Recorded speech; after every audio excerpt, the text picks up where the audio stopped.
तो मेरा सवाल ये है कि जी विद टाइम अब जो कन्वर्सेशन पैटर्न्स हैं वो डायनामिकली चेंज हो रहे हैं। एक तो ठीक है, हम जूम मीटिंग्स करते हैं, क्लासरूम मीटिंग्स करते हैं या वट, लेकिन हमारी ज़िंदगी का बहुत सारा हिस्सा अब ये है कि वो सोशल मीडिया की कन्वर्सेशंस होना शुरू हो जाती हैं। चाहे आप चाहें, वक़्त देना चाहें, ना देना चाहें, लेकिन somehow lot of your time या some of your time is spent on these platforms, जी। जिसमें व्हाट्सऐप के ग्रुप्स होते हैं, आपने जहाँ-जहाँ काम किया वहाँ के ग्रुप बन जाते हैं, वो फेसबुक है या व्हाटएवर लोग दूसरे भी यूज़ करते हैं। तो इसमें मैंने देखा है कि बॉटम लाइन ये बनती है कि 3 डिफरेंट टॉपिक्स हैं, उन्हीं पे बात होती है। एक तो रिलीजियस टॉपिक होते हैं, दूसरे पॉलिटिकल होते हैं और तीसरे अगर आप करना चाहें तो आपके सोसाइटी के सोशल इवल्स जो हैं या हमारे माशरे की मुनाफ़्क़त जिसको आप कह रहे हैं, वो हम्म। बहुत ज़्यादा है। तो उसपे बड़े डिफरेंट पैटर्न्स होते हैं, वो अच्छे-भले मतलब समझदार लोग आम तौर पे बड़े तहम्मुल वाले लोग होते हैं।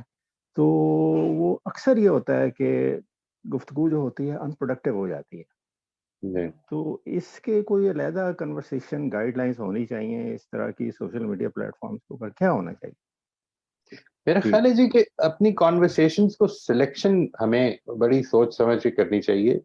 यानी I think if you feel कि जिन कॉन्वर्सेशंस में हम इन्वॉल्व्ड हैं, वो मीनिंगलेस हैं, ठीक है जी। देखिए, मैं आपसे अर्ज़ करता हूँ कि ये बात कि इस वक़्त एक ड्राइंग रूम कॉन्वर्सेशन ये बन जाती है कई मर्तबा कि रिलिजियस लोग कैसे होते हैं।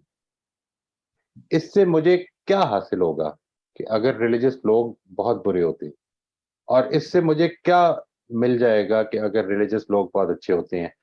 इसी कॉन्वर्सेशन को अगर मैं बदल लूँ और ये देखूँ कि मेरी गलतियाँ जो हैं, मैं इनको ठीक करने में क्या मामला कर सकता हूँ, क्या क्या अप्रोच हो सकती है मेरी। What I am saying particularly is कि वो चीज़ें कि जो मेरी ज़िंदगी से रिलेटेड नहीं हैं या जो मेरी ज़िंदगी पर कोई असर नहीं डालती हैं, मैं उन कॉन्वर्सेशंस में अपने आप को बहुत ज़्यादा इन्वॉल्व ना करूँ, उनमें बहुत ज़्यादा इंडल्ज ना करूँ। जिन चीज़ों को मैं समझता हूँ कि मुझे अपने अंदर बेहतरी लेकर आनी चाहिए, जिन चीज़ों के बारे में मैं समझता हूँ कि मैं अभी जिस तरह से बात हो रही थी कि हम we can get impatient about हम इम्पेशेंस को कैसे कम ओवरकम कर सकते हैं। आम तौर पर ये जितने भी ग्रुप्स हैं, आप अगर गौर कीजिएगा, तो इसमें अपनी वल्नरेबिलिटी को शो करना बहुत ज़्यादा कोई नॉर्म नहीं होती जी। हमारी कन्वर्सेशंस में हम अपनी कमज़ोरियाँ बयान करने में झिझकते हैं। यही वजह है शुरू से ही, अगर आप गौर कीजिए, कि हमने जो एजुकेशन में जो सवाल कम करते हैं, अगर बात समझ में नहीं आई तो दोबारा से उठकर पूछेंगे नहीं। इसकी वजह ये कि ये पूछना जो है हमें अपनी कमज़ोरी नुमायाँ करता है मेरी। यानी मैं अगर आपसे ये पूछूँ कि मुझे आपकी बात समझ में नहीं आई है, तो ये मुझे थोड़ा-सा समझा दें। तो ये सारे लोग जो यहाँ पे बैठे हैं, इनके सामने मैं ये एतराफ़ कर रहा हूँ कि मेरी समझ, अगरचे उनको समझ में आ गई हो, कि मेरी समझ इस मामले में कम है। तो ये जो एस्पेक्ट है कि I would like to improve upon this point in my life. मैं इस वक़्त, मुझे कुछ चीज़ों में आसानी हो गई है, अपनी प्रैक्टिस के नतीजे में मैंने अपने आप को बेहतर कर दिया, अल्लाह की बड़ी तौफ़ीक मिली, आसानी हुई। लेकिन कुछ चीज़ों में मैं गलती पर हूँ और उनको मैं ठीक करने में आपसे मदद चाहता हूँ।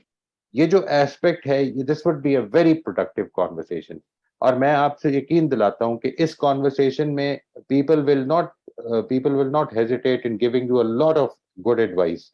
ठीक है जी, और इससे होपफुली एक और भी फ़ायदा होगा, वो ये कि कल को हो सकता है शायद वो भी आपके साथ मिलकर तो ये शेयर करने के लिए आमादा हो जाएँ कि हम अपने आप को कैसे इम्प्रूव कर सकते हैं। Select your conversations. मेरी इस मामले में ये बहुत ज़्यादा आपको रिक्वेस्ट होगी कि try to be very selective about your conversations. एक वो ताल्लुकात हैं कि जिधर हम जो हमें रखने हैं, ठीक है जी। लेकिन एक जो हमारी कन्वर्सेशंस के ताल्लुकात हैं, उसमें जब तक कि हम अपनी कन्वर्सेशन में सिलेक्टिव नहीं होंगे, मिसाल के तौर पर इस वक़्त कौन लोग ज़्यादा करप्ट हैं और कौन लोग कम करप्ट हैं, इससे मुझे क्या फ़र्क पड़ेगा? मुझे ये बताइए। मैं जिस सोसाइटी में रहता हूँ, जिस सोसाइटी को जानता हूँ, इसमें जिसको जो मौका मिल रहा है, ठीक है जी, वो उसमें करप्शन शो दिखा रहा है। इस तरह की सूरत-ए-हाल में अगर मेरे मेरे जो अपॉइंटेड या मेरे जो इलेक्टेड या सिलेक्टेड लीडर्स हैं वो भी करप्ट हैं, तो it is quite expected for me. ठीक है जी, इसलिए क्योंकि अगर मैं करप्ट हूँ, मेरी सोसाइटी करप्ट है, एक बच्चा बच्चा इसमें जो पैदा हो रहा है, उसको असल मसला सिर्फ ये है कि मेरा मसला हल होना चाहिए, my problem should be resolved. I'm not concerned about the collectivity. I'm not concerned about मेरी पूरी सोसाइटी की वेल बीइंग किस में है। मैं कानून की पाबंदी इसलिए करता हूं ताकि चालान से बचूं। ठीक है जी, जिधर मैं पुलिस अफसर को नहीं देखता हूं उधर मैं सिग्नल तोड़ देता हूं। ये मैं हूं। अगर मैं ये हूं तो फिर मुझे ये बताइए कि फरिश्तों ने उतर के मेरे ऊपर रूल करना है। तो कुछ कॉन्वर्सेशंस ऐसी हैं कि जिनका कोई फायदा नहीं होना। ठीक है जी, मैं और आप अपनी कॉन्वर्सेशंस को ज्यादा सेलेक्टिव हो जाएं, उनके मामले में ज्यादा सेलेक्ट करें कि हम वो कॉन्वर्सेशंस रखते हैं जो बामकसद हो। कुरान मजीद ने इस मामले में एक दो जगह पर इस चीज को बड़ा वाज़ेह तौर पे बयान किया है कि जो ये गलती करते हैं लोग, उनमें से एक बुनियादी गलती ये होती है कि ये बेमानी किस्म की कॉन्वर्सेशन में पड़े रहते हैं। वहुम फी खौदिन यलअबून। ठीक है जी, यानी हंसी मस्खरी, हर वक्त मजाक और कुछ भी नहीं सिवाय बेमकसद किस्म की गुफ्तगू है। ये जो एस्पेक्ट है इससे अपने आप को बचाने की कोशिश करें। प्रोडक्टिव, मीनिंगफुल, पर्पसफुल कॉन्वर्सेशन में इन्वॉल्व करें अपने आप को।